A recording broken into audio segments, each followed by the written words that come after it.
What am I going to be predicting Emory Jones to record this year on the stat sheet? We're going to talk about that in just a moment on this edition of the Locked On Sun Devils podcast. You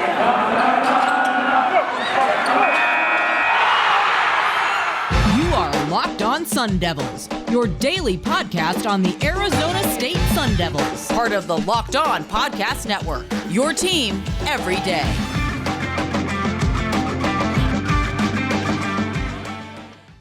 And welcome back to the Locked On Sun Devils podcast. My name is Richie Bradshaw, and I will be your guide for everything Arizona State Sun Devils. Thank you guys so much for making us your first listen every day.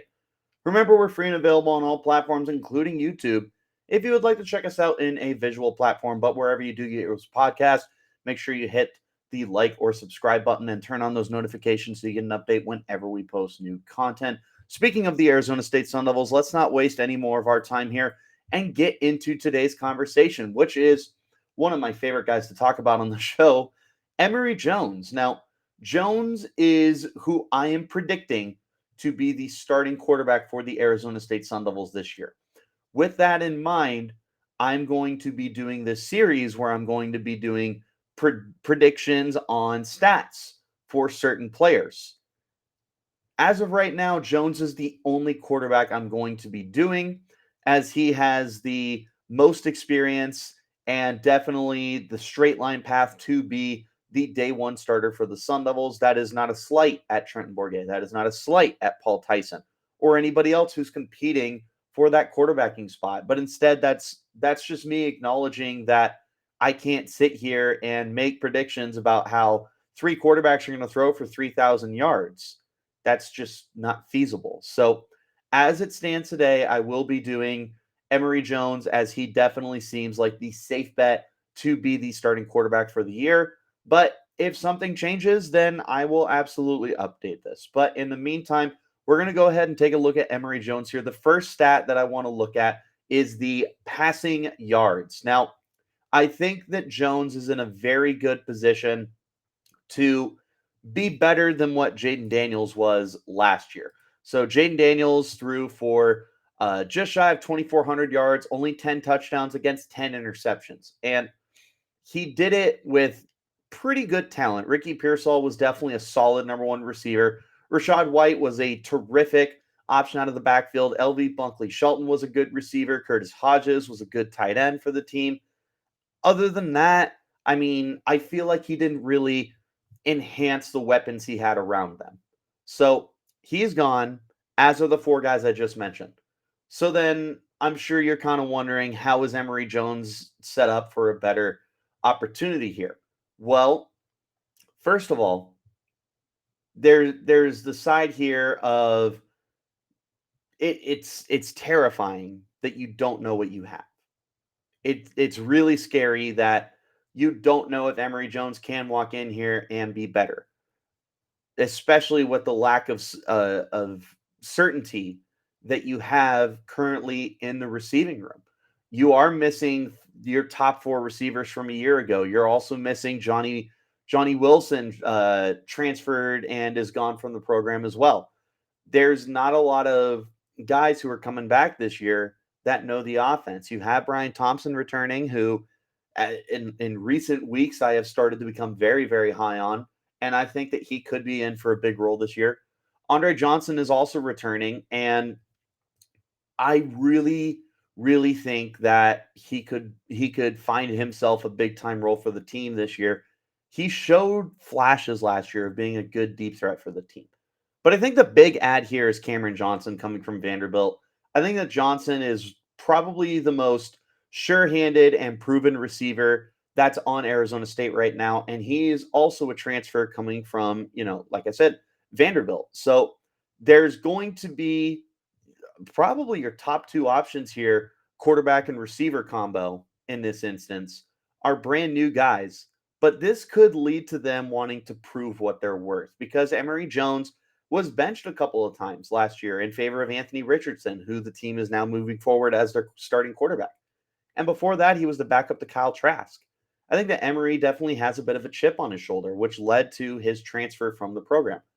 Cam Johnson, I think that Cam definitely is looking for a larger role in the offense. I mean, he was a featured piece for Vanderbilt and probably their number one receiver over the last couple of years. But I think that he believes he can be a lot better than what the Commodores were giving him that opportunity to do.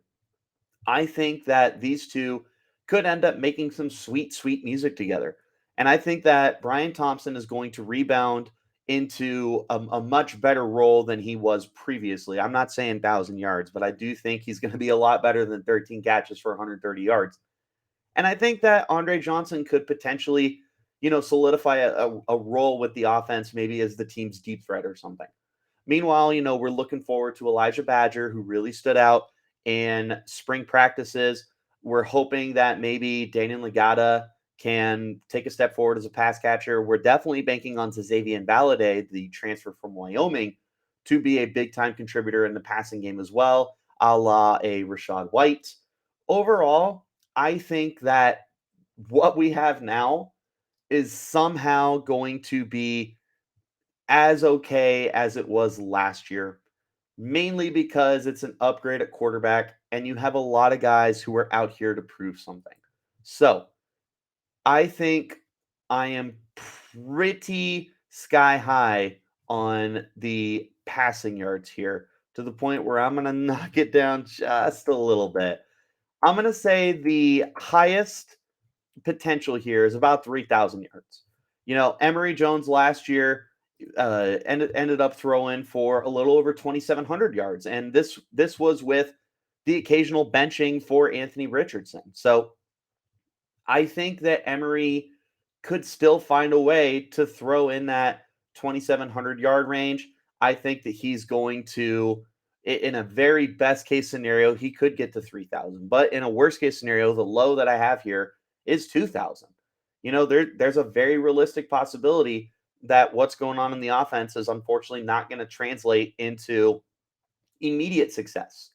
There's a lot of guys who knows could be back for 2023, and Emory Jones could be one of those guys. But strictly focusing on 2022, there is a chance that it doesn't pan out the way that we're hoping it does, right? So upside 3,000, low side or downside, I should say, would be 2,000. I'm going to make my prediction here 2,600. I think that we are going to end up seeing a few guys really stand out this year. I'm looking at Bryan Thompson, and I really, really think that Camron Johnson could also find his way onto the field to make himself a really nice impact for the team with a good 1-2 punch at receiver in those two guys. I think that Arizona State could find a way to be sneaky competitive in the passing game. I'm not saying that they're going to lead the Pac-12 in passing yards. I certainly don't think they're going to have the best passing attack in the Pac-12. I do think that the potential is there for them to be sneaky good this year. I think that if Bryan Thompson can get back to what he was, and if Cam Johnson can continue to be what he was with Vanderbilt with a much better quarterback play and offense, I think you have two guys who are going to shoot around that 700-yard mark. And I mean, just between the two of them, if both of them do that, you got 1,400 yards. That's more than halfway there. Scatter a few yards here and there. Valladay will get his touches for sure out of the backfield. From the tight end position, we're still focused on Messiah Swinson as potentially being the guy, as a just built like a Greek god the way that he is. I think that 2,600 is a very attainable number for him. 25 to 26, and I'm going to go with 26 just to kind of shoot for the moon. 3,000 would just be a ridiculously great season. 2,000, unfortunately, wouldn't be too much of a surprise just because there is so much uncertainty here. Overall, I feel like 2,600 is a fair prediction here. That's what I'm going to end up saying is 2,600. Let's go ahead and hop into our first break. When we return, we're going to go ahead and flip over to the rushing side of things. What am I predicting Emory Jones is going to do as a runner for the team? We'll talk about that in the next segment of the Locked On Sun Devils podcast. Our friends at Built are always coming up with new and amazing flavors, but this time they truly outdone themselves with their new mud pie flavor. And for the first time ever, Built is introducing the new mud pie flavor as both a bar and a puff. Not sure what mud pies taste like? Well, if you're a chocolate fan, you'd better sit down for this. The new mud pie bar is rich whipped cream and chocolate mousse covered in 100% real chocolate and topped with cookies and cream crumble. You've got to try the mud pie as soon as possible, and you need to hurry because the mud pie bar and the mud pie puff are only available for a limited time. Visit built.com to taste the deliciousness for yourself. If you're not convinced, well, luckily we saved the best thing for last. It's actually good for you. Seriously.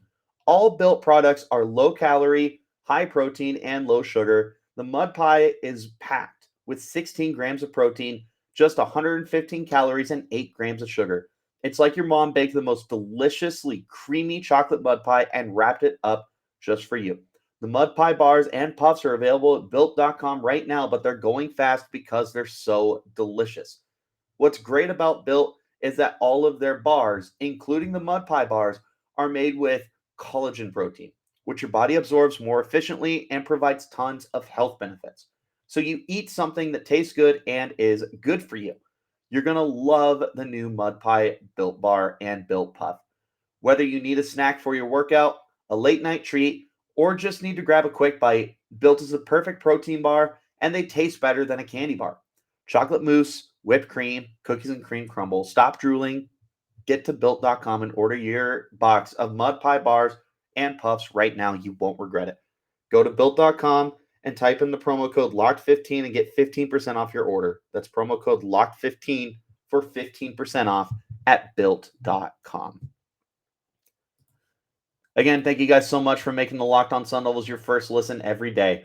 One live NBA draft show is not enough for Locked On. The entire NBA channel is going live on NBA draft night. So if you have a favorite NBA team, make sure that you subscribe now to their Locked On YouTube channel to get notified when they go live on NBA draft night. Hopping back into our conversation now about Emory Jones. Looking now at the rushing yards. This is the one aspect where I feel pretty dang confident about my prediction. Emory has been a terrific runner throughout his entire career with Florida. This past season, 2021, he ended up pacing the team in rushing yards with 759, tallied 5.3 on the ground. And remember, for my college fans, the carries, unfortunately, sacks get added into that. So 5.3 is including however many sacks he took, which is not a stat that I've been able to find.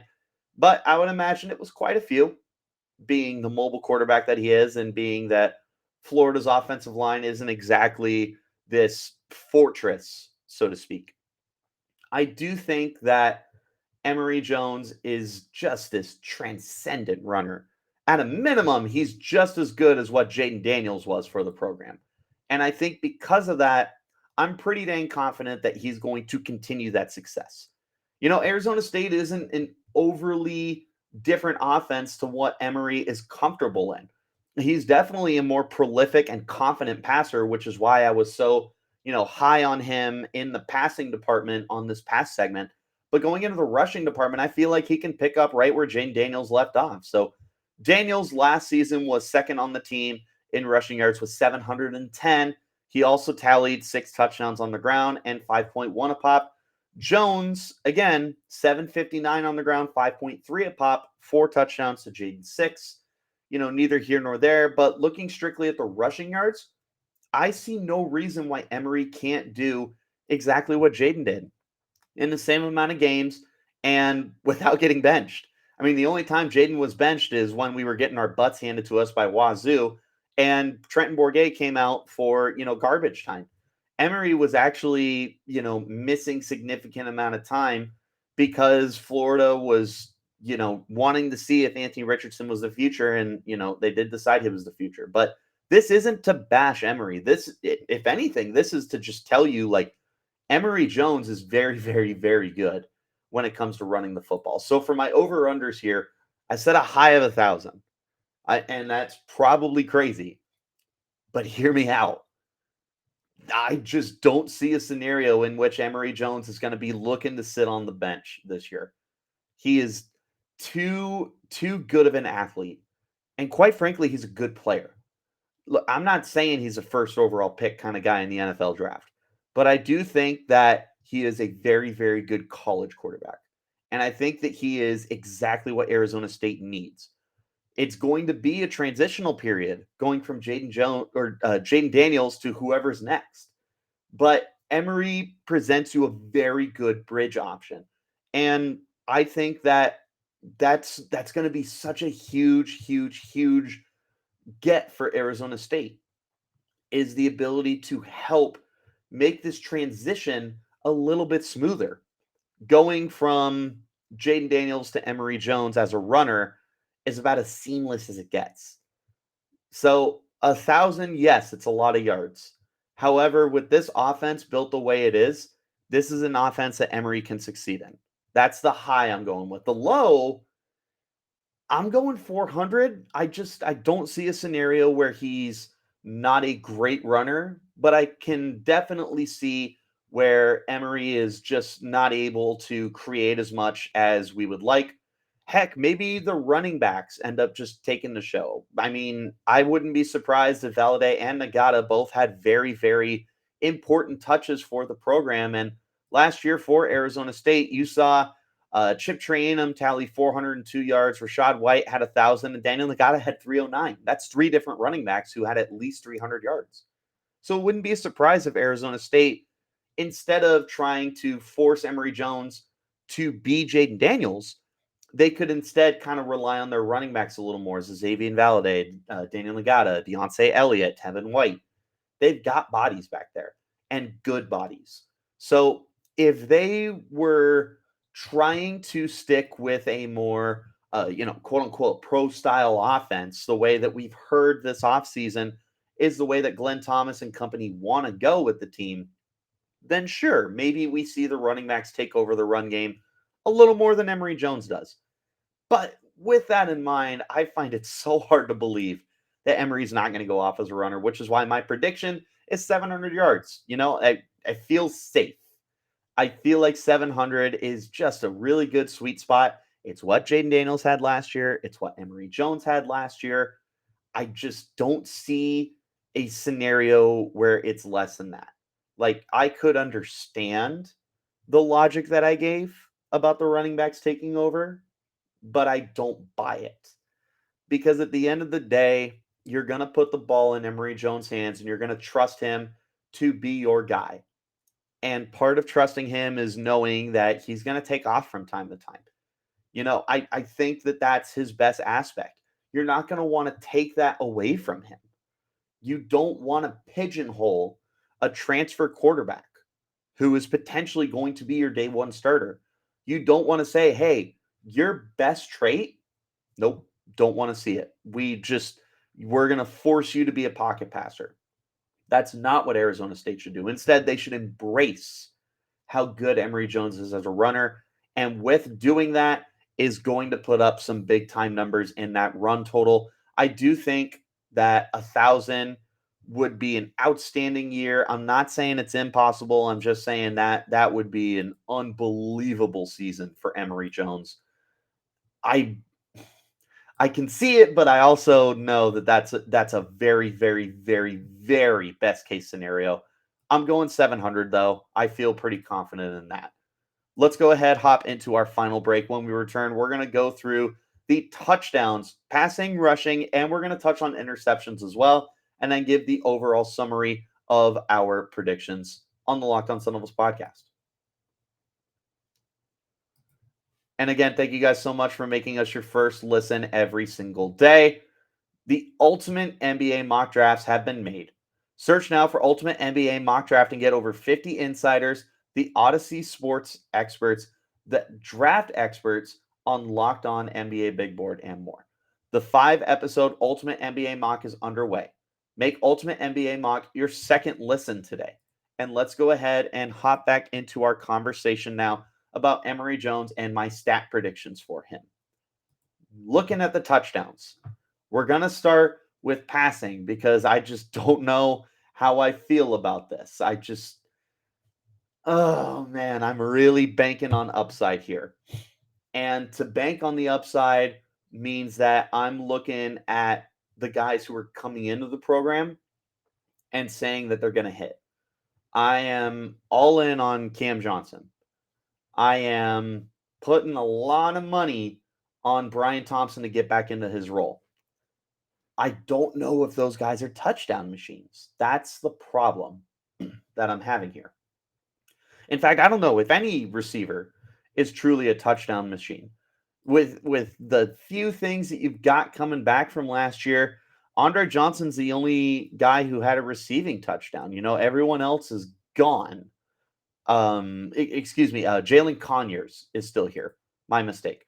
And he did have a touchdown last year.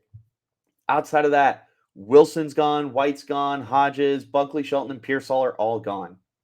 So you have 2 of your 11 touchdown passes returning from a year ago. 12 touchdown passes. I forgot that Pearsall had a trick play. You have 2 of your 12 coming back. That is not great. I understand it's not a lot in general, but it's also not great to have that much gone.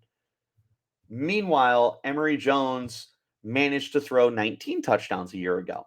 Now, granted, 6 of those came in one game against Samford, but nonetheless, that's still 13 touchdowns, which is more than Arizona State had combined. So, silver lining, I suppose. Neither here nor there.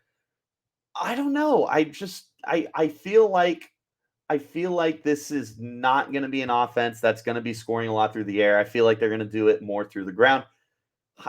Best upside, and I mean like just to the moon here, which I feel like I've been doing, if we're being honest.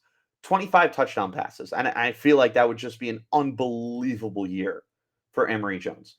Now, the low, I'm going 10 because I feel like this could be another Jayden Daniels situation where Emory just maybe isn't able to get everything out of a practically brand new corpse of receivers that the Sun Devils are rolling in, ignoring the fact that Jones is a transfer just in general.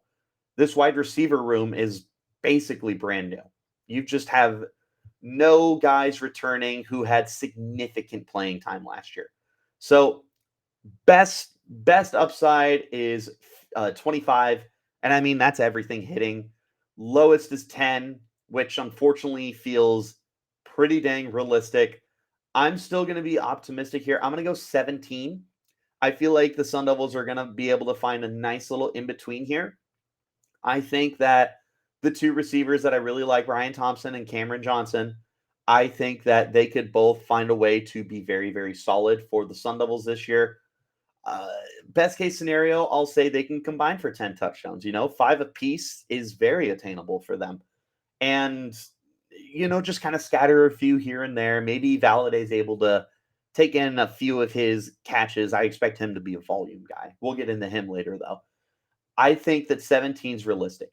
Rushing touchdowns, highest upside. I mean, if you're matching it with the yards of 1,000 yards, 15, like 10 to 15, I feel like it's kind of that ballpark. 15 is probably a little too high. I'm going to go ahead and change that to 10. 15 is very, very extreme.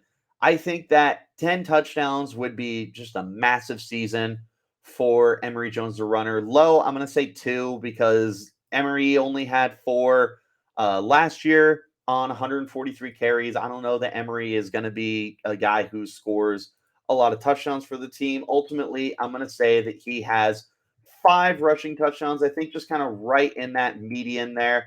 Nothing that's too extreme, just middle of the pack, which for my predictions, well, we'll get to that in just a second. Interceptions. Unfortunately, Emory is prone to turnovers. He had 13 last year, and comparing that to Jayden Daniels, who had 10. So Emory, you take away the Samford game, was 13 touchdowns with 13 picks. Jayden Daniels is 10 touchdowns with 10 picks. So in a worst case scenario, I think he throws 10 interceptions, which would be very, very close to the low side of the touchdowns. Or it's exactly that. It'd be a 10 to 10 scenario. That's the high. That's not the best case scenario. The lowest amount of interceptions I could see, probably about 5. I think that he could just be very, very smart with the ball and not force it in the situations. I think that Emory could be a smart enough quarterback to do that. My prediction, I'm going to go a little on the higher side. Unfortunately, I'm going to go 8 here. And I think that it's just going to be one of those things where Emory could be very smart, but it could wind up just being a situation where he just doesn't have enough chemistry with these guys. Remember, he didn't have spring practice.